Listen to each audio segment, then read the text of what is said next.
Great. Hey, everybody. Welcome back to the Prosperous Nonprofit. I'm really excited to have here with me today Jennifer Hutchins of the Maine Association of Nonprofits. Jennifer, welcome. Oh, thank you, Stephanie. I'm really excited to be here with you. You do a great job. Thank you. Thank you so much. And we have been partnering together, your organization. I've done some education for your members, and it's been just such a joy working with some of the nonprofits in Maine as well as your team. And so I'm excited to dig a little bit deeper into your work today. So I would love if you could just start us off by telling us a little bit about your own journey. What has that looked like, and how did you get to where you started to working at the Maine Association of Nonprofits? Well, thank you, Stephanie. I really love this question. And it's so self-centered that I feel kind of honored to have this space to tell the story. But I think it's really helpful because ultimately I've always been really been driven by mission and my purpose in life.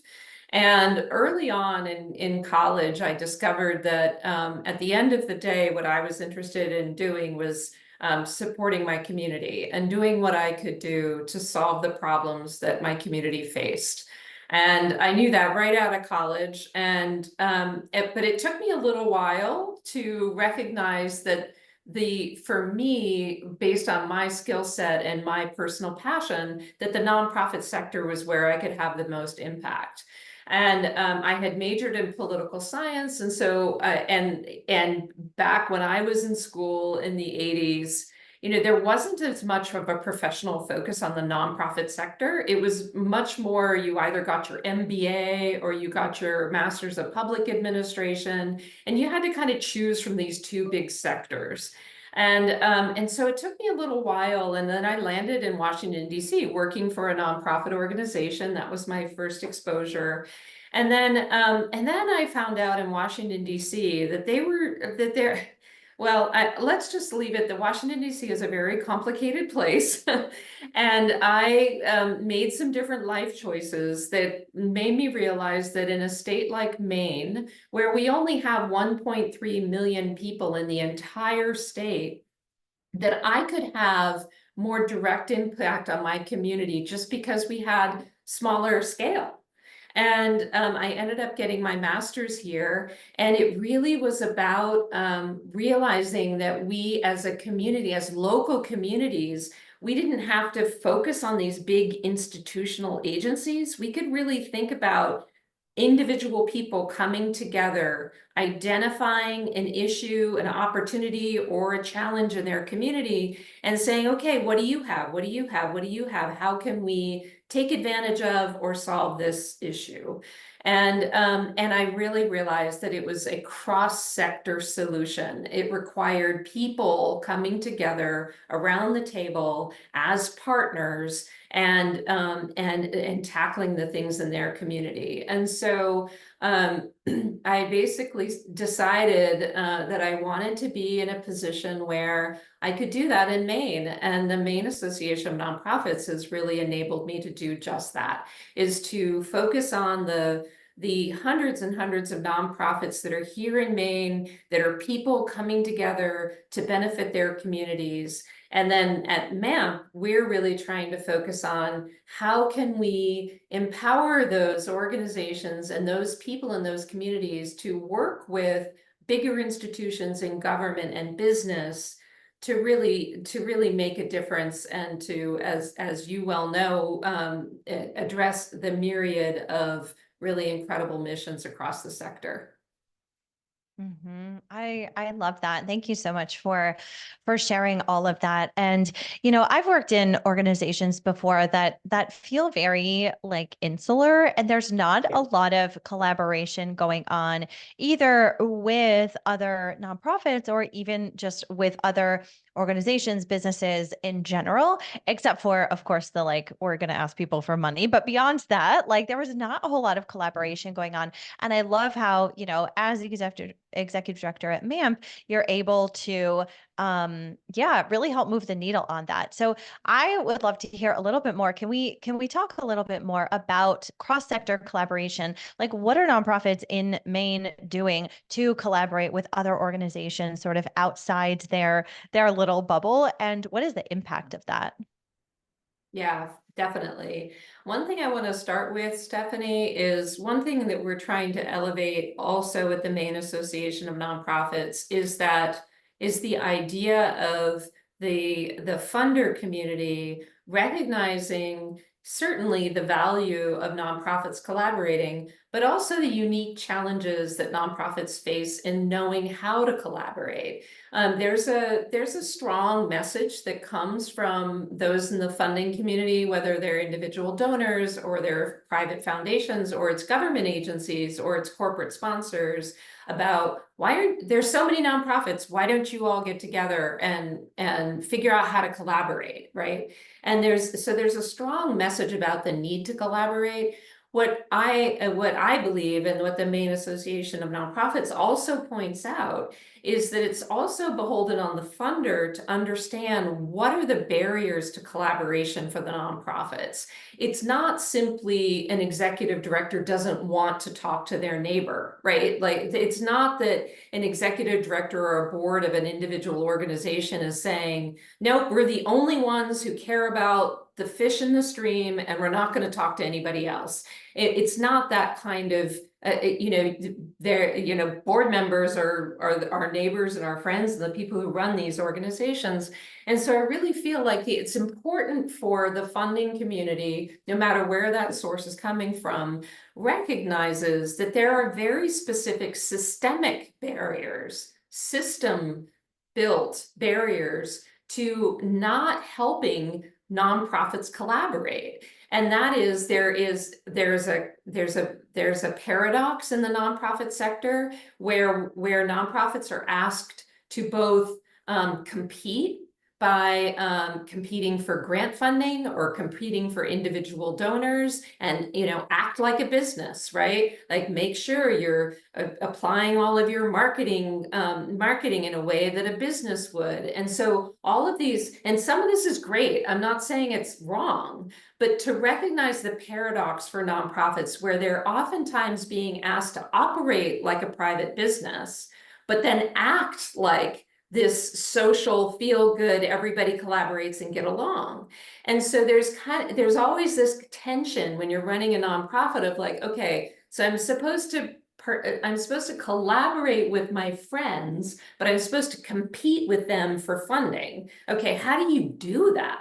And then, so there's that one competition versus collaboration paradox, but then there's also there's also that paradox of pause. I just lost my train of thought. Okay, can we pause on that for a second? I just lost my train of thought. Yeah, of course, of course. Is this going in the direction you were hoping to? Perfect. Yeah. No, it's fantastic. Okay, Yeah. great. What was the other thing I want to say? I want to say,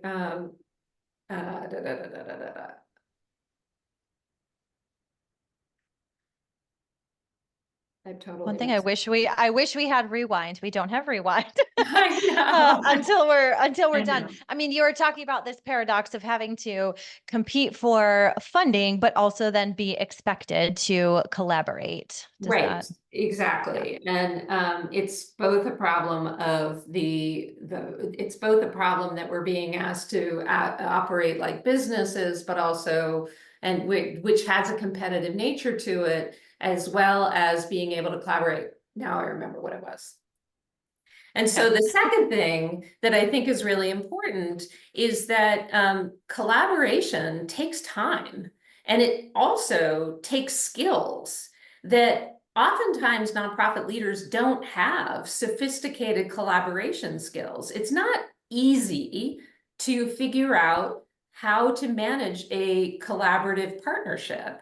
And the nonprofit sector, the way we have it set up is that we've also been asked to invest all of our money directly into the mission, right? Like, okay, funders say, okay, we're going to donate to you this funding, but we want it to go directly to the fish in the stream.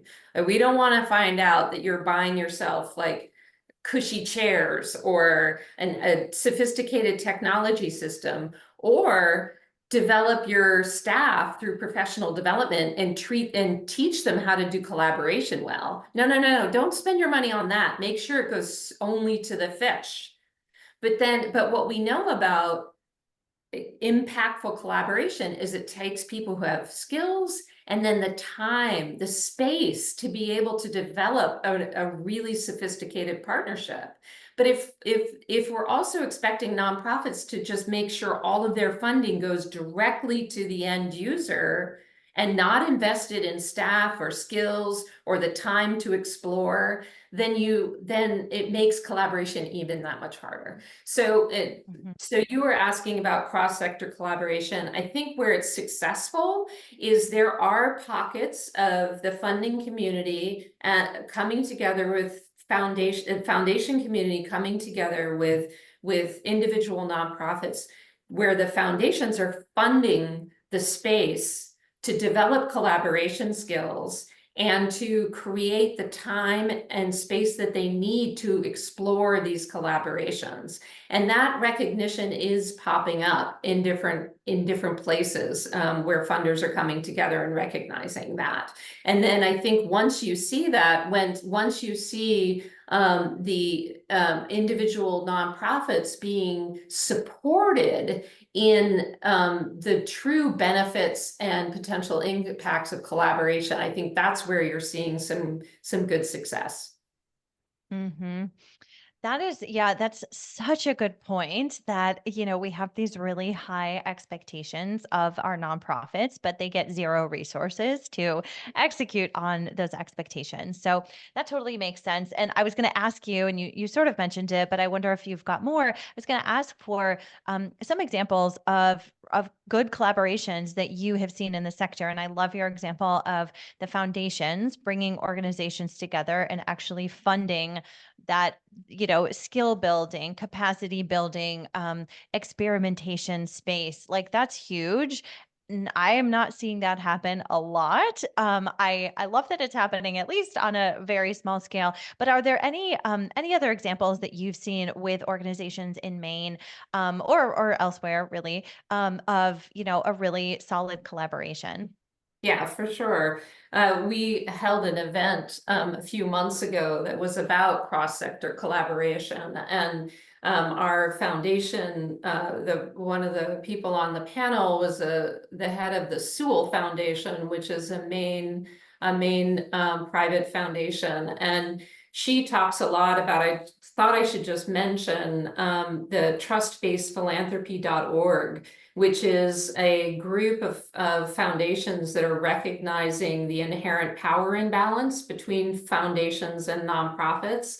And if people are interested in this concept, I would encourage people to look at trustbasedphilanthropy.org. There's also community-centric fundraising.org, which is a fundraising model that's grounded in equity and social justice. And in that case, they are looking at the entire community over individual organizations. So I wanted to have a chance just to mention those two groups because they're doing some really great cross-sector work where you're putting the community issue at the center, and then you're bringing the organizations and the people to the table that are needed to solve that issue, rather than focusing on individual organization missions. So there's some examples there. But then to your specific question, so when we had this event a few months ago, we also had a representative from one of the large health agencies here in the state. And she talked about the huge collaboration that happened around COVID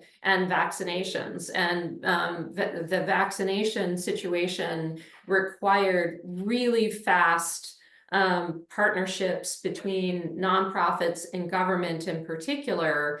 And she really feels that, well, and then Maine ended up having the fastest and most comprehensive vaccination rate in the country. And she really said that relationship that the nonprofit health system in Maine, which is in other states, there is a more sophisticated public health system that's run by the government. In Maine, it's much more run by 501c3 nonprofits. And so it required a really fast, rapid communication system among the different health agencies in partnership with government. And in that particular case, it really, and she really attested it to the nonprofits having more flexibility than the government did to be able to immediately reach the end user.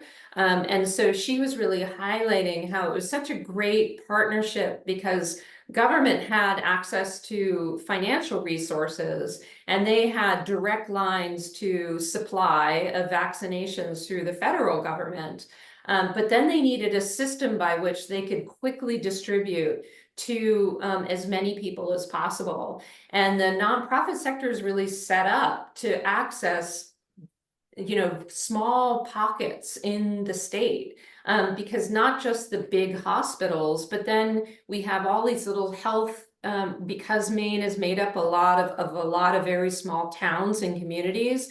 Then we have these little pockets of small health centers, and the hospitals were able to use their networks and their partnerships. And then we had communities of disenfranchised people who didn't necessarily have a bricks and mortar community center. But again, it was the nonprofits that had their finger on the pulse, literally, of people in the community who were disenfranchised, who potentially didn't have a home or didn't have a standard community institution to rely on, but it was those small nonprofits that are doing outreach to those people, and they were able to build a network. And Maine had this incredible rate of vaccination compared to the rest of the nation. It was a really cool, incredible story.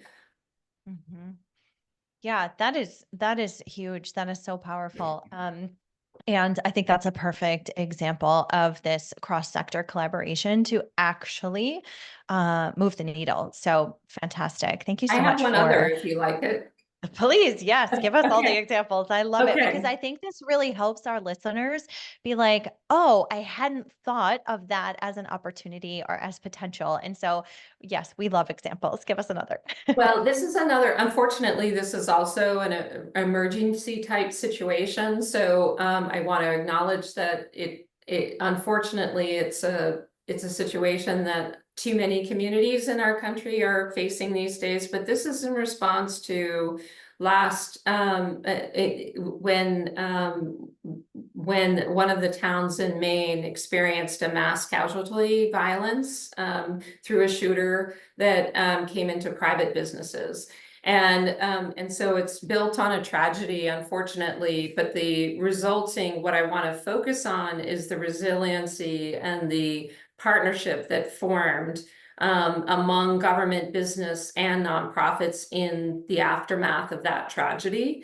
And it really is, it's one of those things where a case study could be so illuminating. And to your listeners, I do think it's really important to recognize, because sometimes, goodness knows, we never want this to happen to any community in the future. But it does highlight how literally what happened was one of the nonprofits in the Lewiston region said, okay, after that sudden occurrence, what is our role and what can we do about it? And it was literally one executive director talking to one program officer in the local organization, sitting there saying, who do we call? We don't even know who to call. And so very quickly they had to expand on their professional networks and start calling around to their emphasis, their existing relationships with government leaders and business leaders to say, okay, who do we turn to? What do we do? And it turns out the federal government has a system of resilience hubs that are funded through the State Department for communities that have experienced violence, mass casualty violence, like the city of Lewiston did here in Maine, unfortunately. And so the federal government had resources to bear. This nonprofit stood up to say, okay, will be the organizational container for that. The state brought in their emergency management folk to come in and help coordinate. And then the nonprofit, who already had relationships with businesses through sponsors and through funders, then turned to their corporate sponsors and funders and were able to find an empty office space that had just been vacated by a local Maine company. So it had furniture, it already was a comfortable space. And they, in just a matter of weeks, came up with this resilience hub, which is meant for the people directly impacted by that violence. And they're still running today, and they provide mental health services, and they provide just a community place where families can come and just sort of get out and share their experiences through that. So again, I just want to highlight that I want to tell people the story about it. It really is as simple as an executive director in an existing nonprofit saying, questioning what is our role and who can we turn to? And they relied on some existing relationships and started asking questions, and relied on their own knowledge of the community, and started bringing the right people to the table, and providing such an incredible resource for that community. I especially love, I love everything about that story, except for the fact, like you said, that it spun from, a horrible tragedy. But I love the fact that at the end, you were saying that this resource for the community continues to live on. So it wasn't just like a flash in the pan sort of one-time project that ended. It was like, out of this horrible tragedy and then the subsequent collaboration came this ongoing resource for the community. And I think that's incredible. Yeah, thank you so much for sharing both of those. I want to switch gears just a little bit because I want to tap into the interesting perspective that you have in seeing a lot of nonprofit organizations. So being the executive director of a state association of nonprofits, you're not, you are working for a nonprofit, but you also have the perspective of, how many members do you have actually? We have about 1,100 across the state. That's what I thought. I was going to say over 1,000, and then I wanted to make sure I got the number right. Yeah. So 1,100 nonprofit organizations.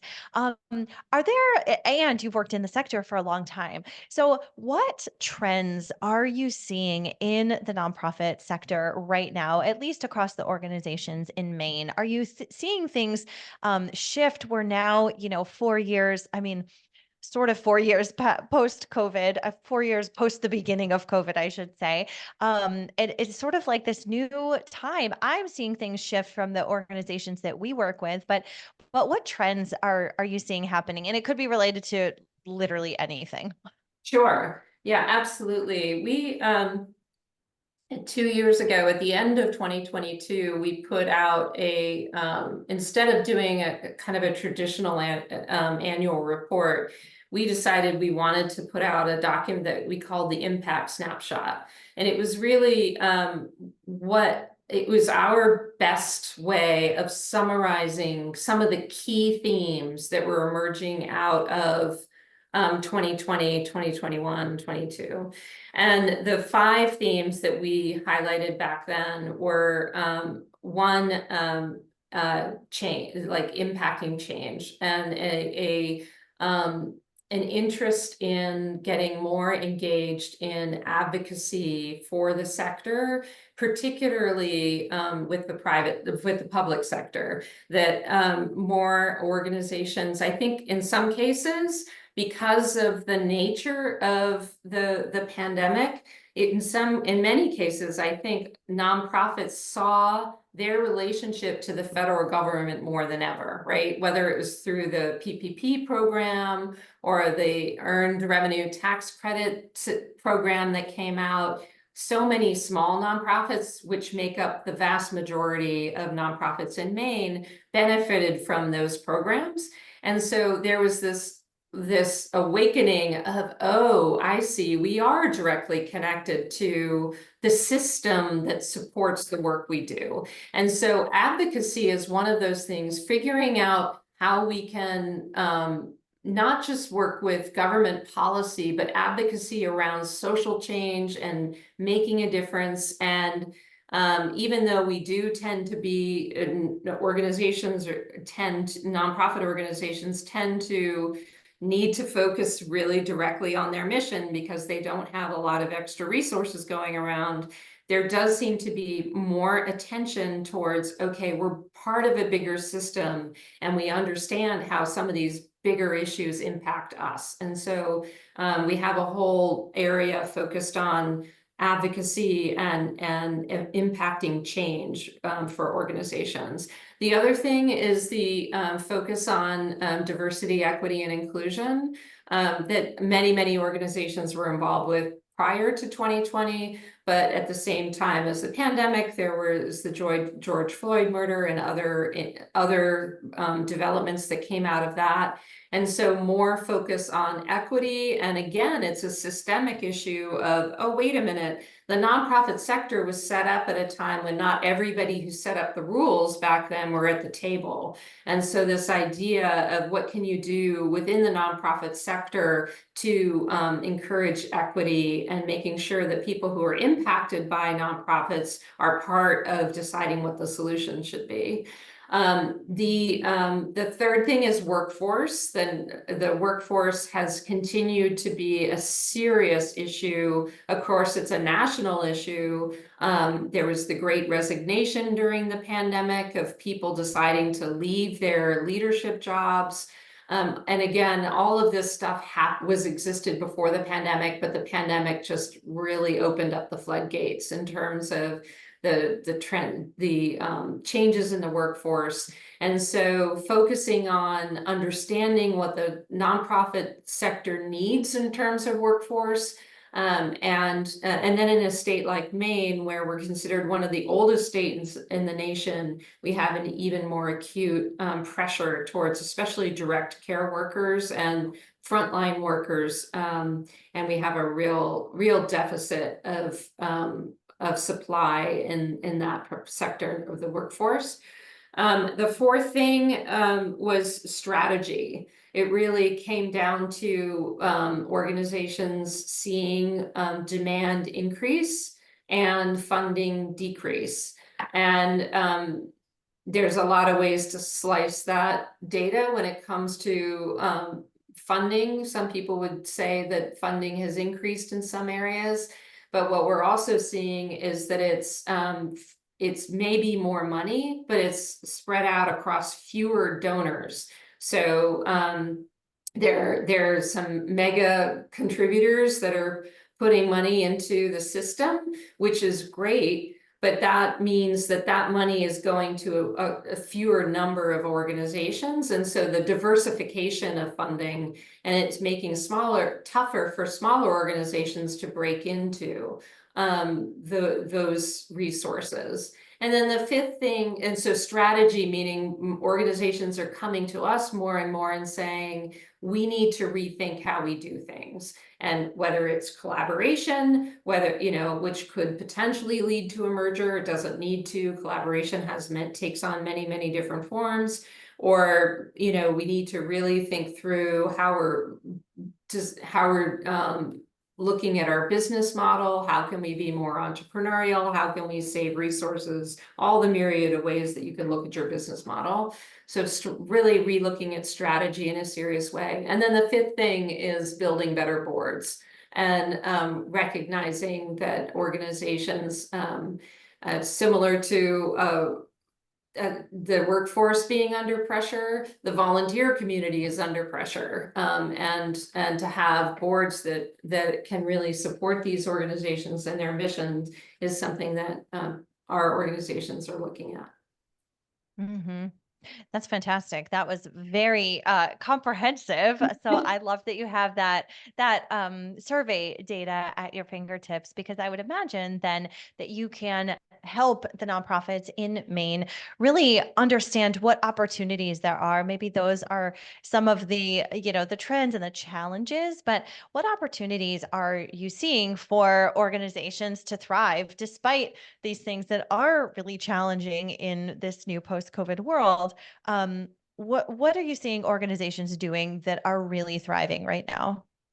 Well, I will, a couple of things I want to highlight is, I just recently attended our national conference. The Maine Association of Nonprofits is part of a larger network called the National Council of Nonprofits. And I just returned from Washington, D.C., where we talked about some of those major trends. And in terms of thriving, one of the things I want to mention is that we focused a lot on making sure that nonprofits are taking care of the people who are currently working for them, and building organizations that are attractive places for people to want to work. And so first thing we talked a lot about burnout, and we learned a lot about what it means to have employees who are burned out. We know that in the nonprofit sector, particularly because it's a mission-centered sector, that people are already dealing with heavy issues in some cases. And so then you add on top of it all the other reasons why workers are getting increasingly burnt out. Post-pandemic, it's really important for thriving nonprofits who want to thrive to really pay attention to their employees and what they need. And there's some great resources out there. And so, but very specifically, the thriving nonprofits are the ones that are taking a hard look at compensation and paying attention to how they're making sure they're being competitive in the marketplace with the types of people that they want to attract to their nonprofits. And they are looking at their compensation philosophies. They're looking at their benefits. Some of the thriving nonprofits that I've talked to have a very transparent compensation and benefit package. And so they talk to their employees and they say, what are the benefits that mean something to you? Someone in their 20s may want something very different than someone in their 60s. And you might be surprised about, if you actually talk to your employees, what is it they value about working in your workplace and the benefits that you offer them. You might be kind of surprised that, having an extra day off is actually more important than, long-term care, disability insurance, or I don't know what it might be. It depends. But to your question, what are the thriving nonprofits do? They really recognize that the workforce, the job market is extremely competitive, and taking care of your employees is really, really important. The other thing that we talked about at the National Council is AI, artificial intelligence, and the importance of something that the nonprofit sector would benefit really paying attention to. We know that nonprofits are already using it, mostly from a writing perspective. They might be using it to help with starting the grant proposal and then editing it, right? Or the fundraising letter, or, there are different ways that people are just starting to dip their toe into it with the nonprofit sector, but it's an emerging field that we hear a lot about in the broader community and in broader media. But there is this idea of what there's some really in other countries, they're starting to use AI around that whole direct care worker gap that I already mentioned that we have here in Maine. Is how can AI help us with our workforce deficit, our worker deficit, that are providing these direct benefits to some of the people in our communities. So I would highlight those two things as being really interesting areas where nonprofits are starting to think through what is it going to take to make sure my nonprofit is thriving into the future. I think that's huge. I love that you mentioned talking to your employees about benefits, because you're right, we all do have a different opinion on what is most valuable to us. And I've actually done that at my company because I thought that, a certain thing was most valuable. And they were like, honestly, we would rather have this. And I'm like, oh, okay, cool. Did not know that. Great. We're going to go this direction then. So I think that's huge. And I was just talking to another organization last week who got a very large, for them, unrestricted gift. And the first thing that they did was to basically right size their team. And that doesn't necessarily mean adding more people. I think for them, it meant adding a couple, but getting their salaries to an appropriate level because they had all been so underpaid for so long. And so giving them appropriate sized increases to get their salaries to be where they need to be in the marketplace, as well as ramping up their benefits. And so now that they've done this, they're like, okay, that's taken care of. Now we can figure out, great, what else do we want to do with this money? And so I love that that was their first step. Their first step was to let's pay our people, because we know that the impact that we want to have is not going to be there if our people are burning out and leaving. Like, that it's not going to work if everybody leaves and we have to replace everyone, because then we're starting from scratch again. So yeah, I think that is, yeah, I think that's so important. That's a fantastic answer. One more, I've got like two more questions, I think, before we wrap up. So you obviously, you're the executive director of the Maine Association of Nonprofits, and it's a state association that's part of the National Council of Nonprofits. And I would love to hear you kind of talk a little bit about the benefits for a nonprofit to join their state association, because there are state associations in almost all of the states. And I know, because I've worked with you, as well as a couple other state associations, there are huge benefits. But if somebody is listening, they're like, "Oh yeah, I lead a nonprofit. Like, should I join our state association?" Talk to us a little bit about what does membership look like? What does it mean? What resources are you able to provide to nonprofits through the association? So as a member of the Maine Association of Nonprofits, we essentially talk about what we do in three buckets. And one of them is the advocacy piece. And so we do advocate for nonprofits at the state level here in our state capital, which is in Augusta, Maine, and then through the National Council of Nonprofits, the federal level. So the National Council is really credited with making sure that nonprofits were eligible, small nonprofits were eligible for the PPP program. When that program was originally set up, it said small businesses. And the National Council of Nonprofits, I recognized that, and they stepped in and they said, hey, you need to make sure that 501c3 nonprofits are part of that. So right there, direct impact, federal level advocacy impacting all nonprofits. Here in the state of Maine, we just passed legislation that we just were able to get legislation passed where the governor included in her budget a blanket sales tax exemption for all 501c3 nonprofits. Prior to this year, there were only some 501c3 nonprofits that were exempt from paying sales tax on products and services in the community. And all of the other New England states that charge sales tax had just said, if you have a 501c3 designation, you're automatically exempt.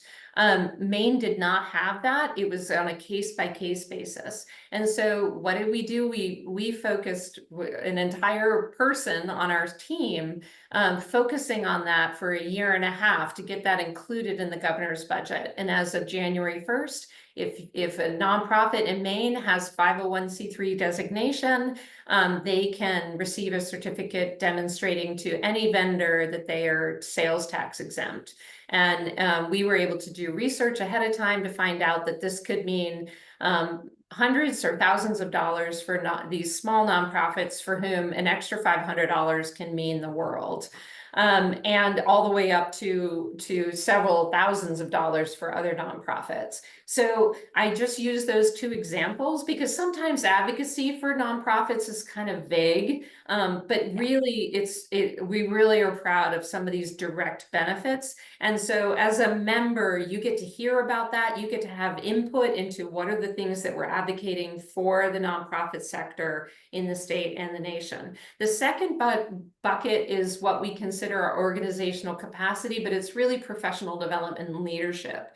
And as you well know, Stephanie, MAMP provides a myriad of professional development opportunities through our association. Now, most of those are open to any organization, but as a member, you receive significant discounts for participating in those. And in some cases, they're trainings with national leaders like yourself that have companies that are bringing these trainings and skills directly to our members in Maine.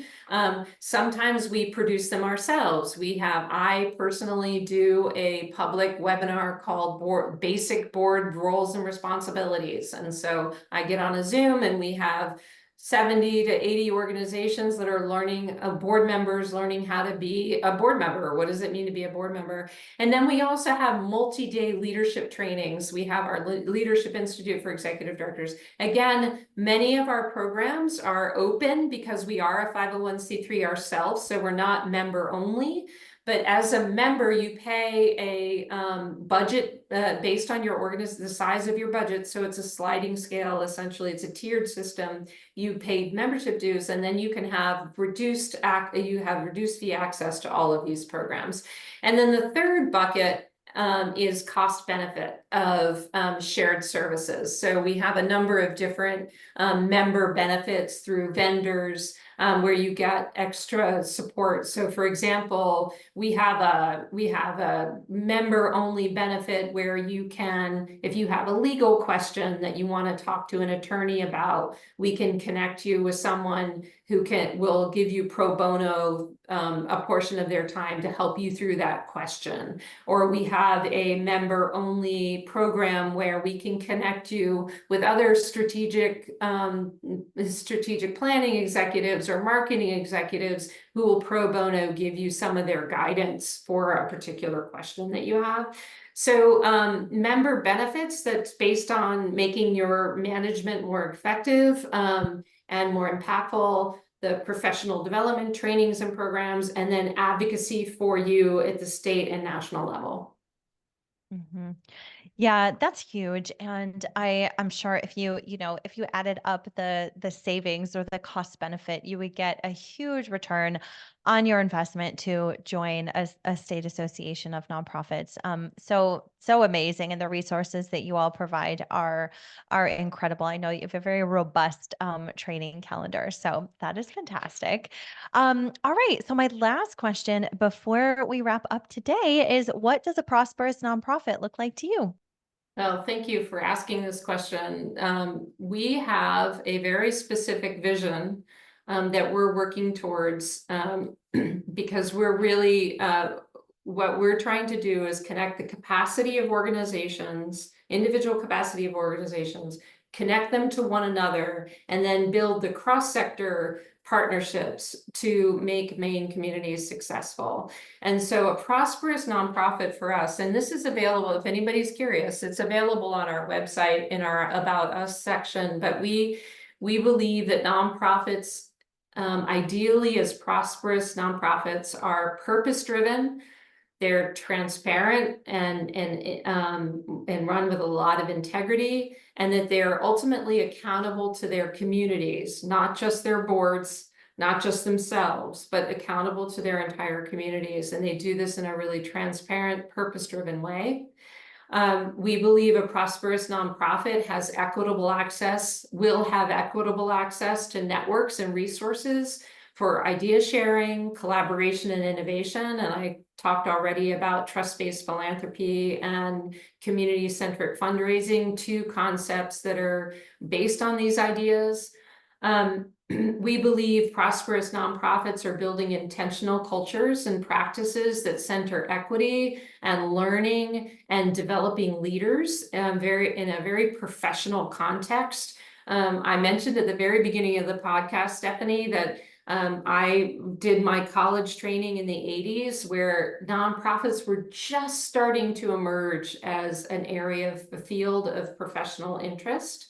And we really believe that prosperous nonprofit recognizing that it requires professional staff and that the work nonprofits do is critical for our communities and the people who work there need to be treated as equal partners and equal professionals in the community.